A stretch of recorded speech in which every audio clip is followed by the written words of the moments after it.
আমি আমি শাড়িকে নিজের হাতে কাজ শিখিয়েছি, আমি তোকেও শেখাবো। তুই হারবি না, তুই জিতবি। শাড়ি অন্যায় করছে, আমার নিজের মেয়ে, আমি তাও বলছি শাড়ি অন্যায় করছে। তুই একদম চিন্তা করবি না, তোকে আমি সব কাজ শেখাবো। যেটুকু তুই জানিস না সেটাও শেখাবো। একে বলে গুরু মারা বিদ্যে, আমি তোকে তাও শেখাবো।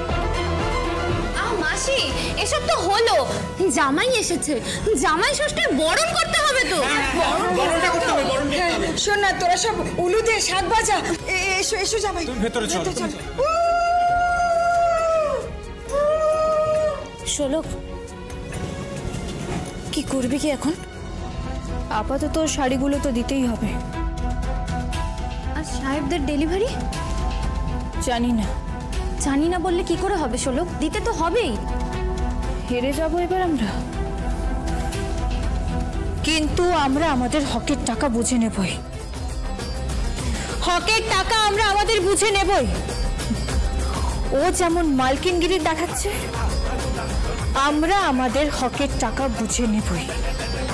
হারবো না, আমরা জিতবই, আমরা জিতবই।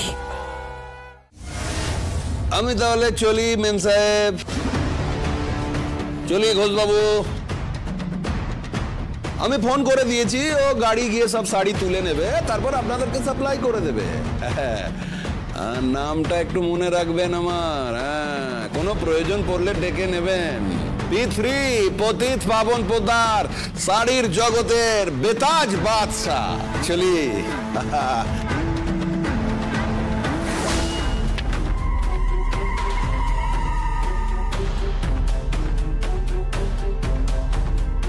তোকে একটা কথা বলি সারি,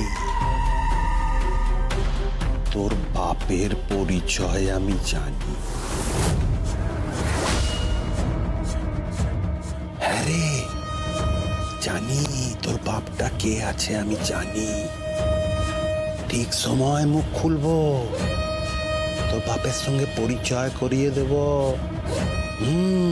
তোর যখন অনেক টাকা হবে, তুই যখন পেলেনে আকাশে ঘুরে বেড়াবি, তুই যখন আকাশে উড়বি, তখন তোর বাপের অনেক টাকার প্রয়োজন হবে।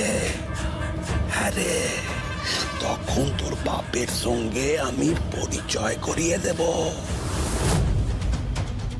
তোর বাপ শোলকের বাপ।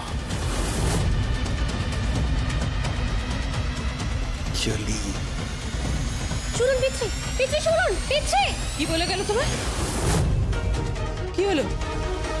চুপ করে আছো কেন? কি বলে গেল তোমাকে?